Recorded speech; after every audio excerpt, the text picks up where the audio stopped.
เอ่อมื้อนี้ก็ได้เดินทางมาร่วมงานกับทีมงานเนาะ ในรอบ1อาทิตย์พี่น้องเอ้ยห่างหายไปโดนเติบเมาเองก็ไปเฮ็ดภารกิจเนาะเอ่อเฮ็ดอันนั้นแหละไปตัดหญ้าสวนคือพี่น้องเห็นนั่นแหละเนาะก็ยังบ่ทันแล้วอยู่พี่น้องเอ้ยก็ยังสืบต่อก็พักก่อนจัก 2-3 มื้อเดี๋ยวก็สิไปสืบต่อเฮ็ดอีกแต่ว่ามื้อนี้เบาเจ็บแล้วก็เบาฝนเนาะได้ก็นัดกันเนาะทีมงานสายบุญดาวใต้นี่แหละประสานงานกันว่ามาดินว่าซั่นมาแวดินยามสวนเบาฝนว่าซั่นก็เลยเบาเองก็ได้ออกมาเบาเจ็บก็ไปรับเอาเนาะอยู่ฟูนเบาก็บ่ฮู้จักทางมาหรอกรบกวนเบาเจ็บก็ไปรับเอาเบาพุ่นแหละอยู่ทางออกพุ่นเบาเองก็งงถีบเนาะบ่ฮู้ทางมาหั่นแหละพี่น้องเอ้ยมาก็เพิ่นก็ตอนรับขับสู่คักอยู่เนาะขอบใจพวกน้องๆเพิ่นก็เฮ็ดอยู่เฮ็ดกินพามาก็เฮ็ดกินไปท่าบ่เพิ่นเฮ็ดซอยจุพี่น้องเอ้ยก็เลยมาดิน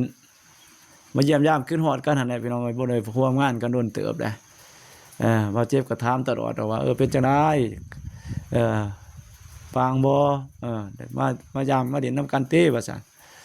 ก็เลยโอเคว่าซั่นตกลงกันเว้าก็วางพอดีเนาะก็บ่ฝนก็ว่ามาว่าซั่นเชิญกันมาโทรมาเรียนนํกันนี่แหละแบบปกติเฮานี่แหละพี่น้องเอ้ยมาก็มาเรียนมาเองก็ครั้งแรกเนาะเลยมา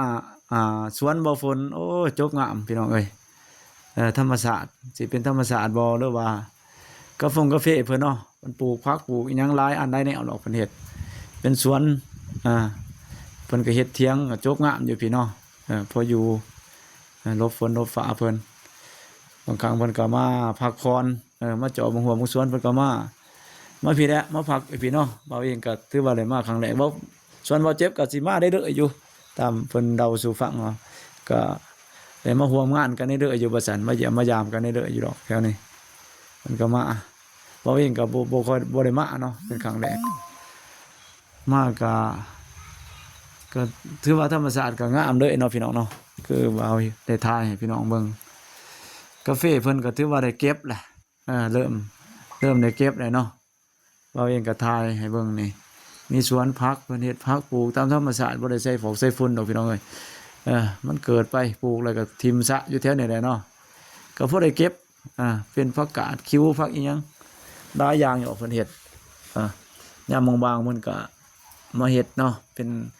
กิจกรรมยามบางบ่ให้คลายเครียดว่าซั่นซะไปกินผักปลอดสารพิษดอกเพิ่นเฮ็ดออร์แกนิกเพิ่นว่าเบาฝน เบาเจ็บก็ได้มาออร์แกนิกเนาะเพิ่นได้เลยดอกว่าเบาเจ็บก็ได้ก็มาตามภาษาเนี่ยฮักแพงกันเนาะเพิ่นก็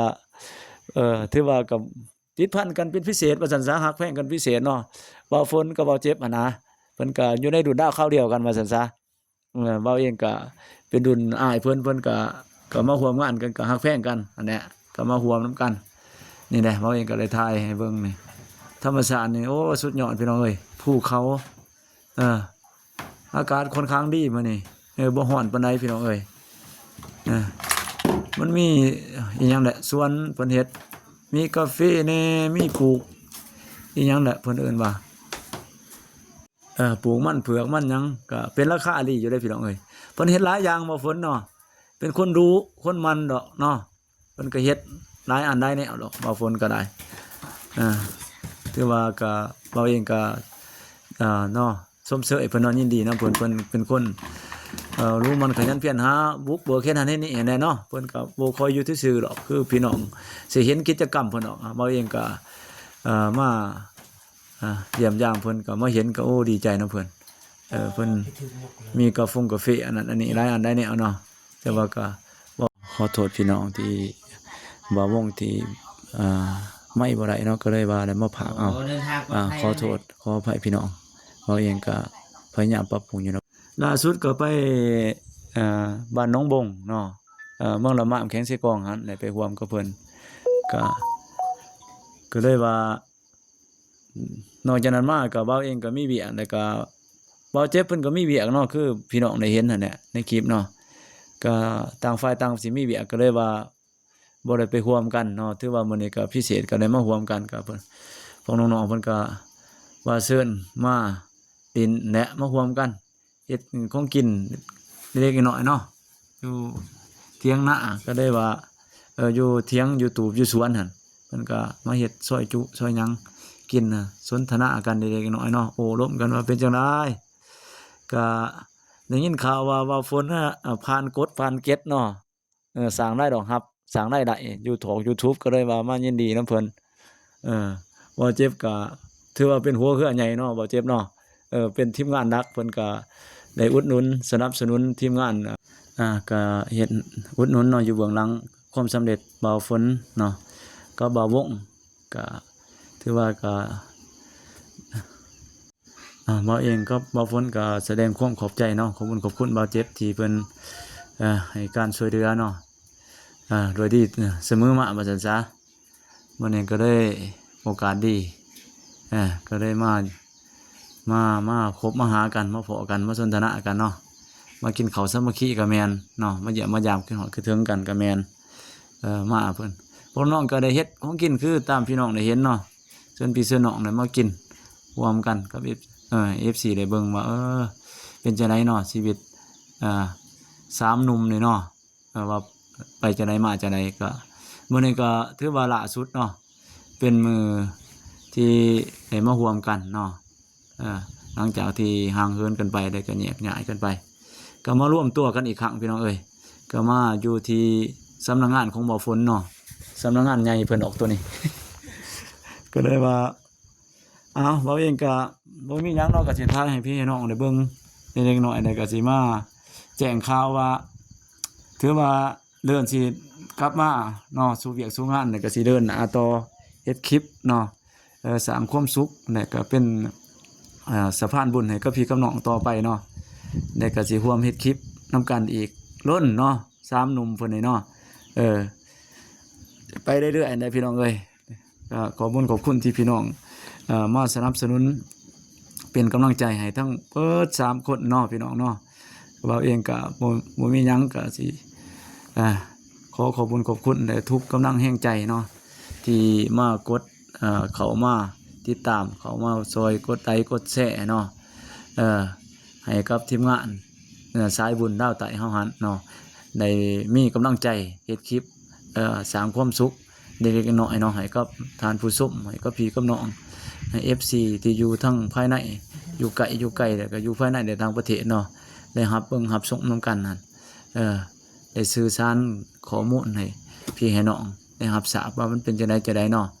ก็พวกเฮาก็ยินดีเนาะสิเป็นสะพานบุญให้กับผู้ที่ตกทุกข์ได้ยากคั่นเนาะผู้ที่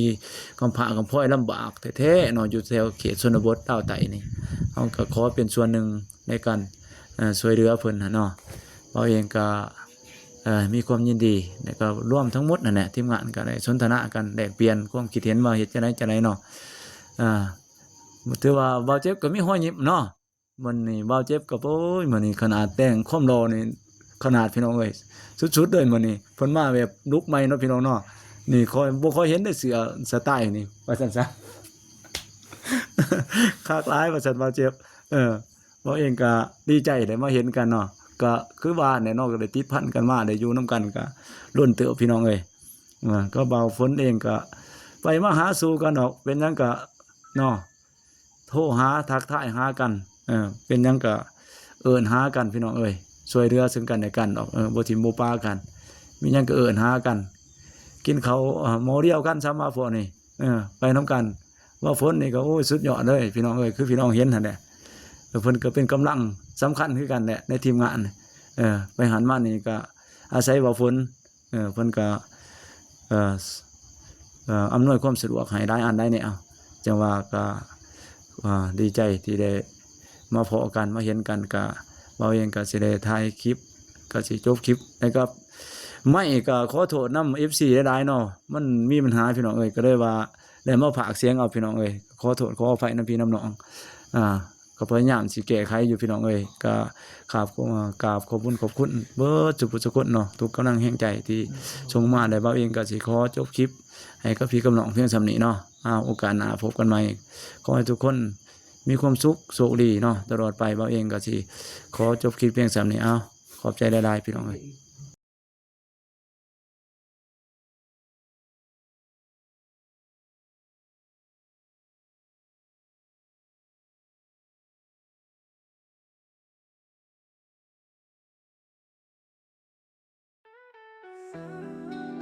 สงสารไม่เมาเมาแล้ว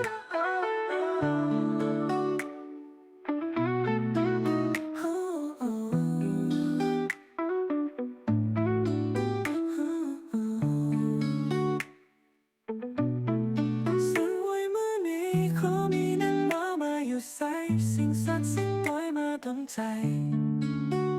ดอกไม้รางวัลที่หนึ่งไว้สวยเติมฝันก่อนถึงวันโหดงานวิวว่าขอพรด้วยใจ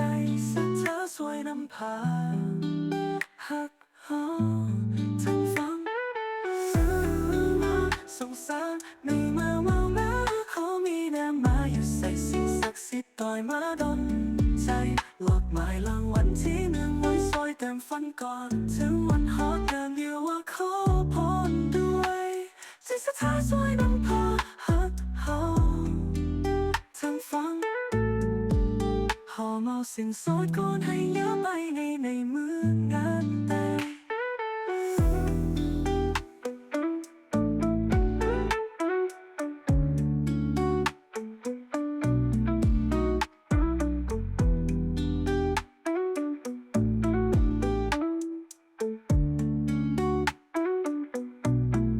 หอมเอาสิ่งสดก่อนให้เยอะไปให้ใน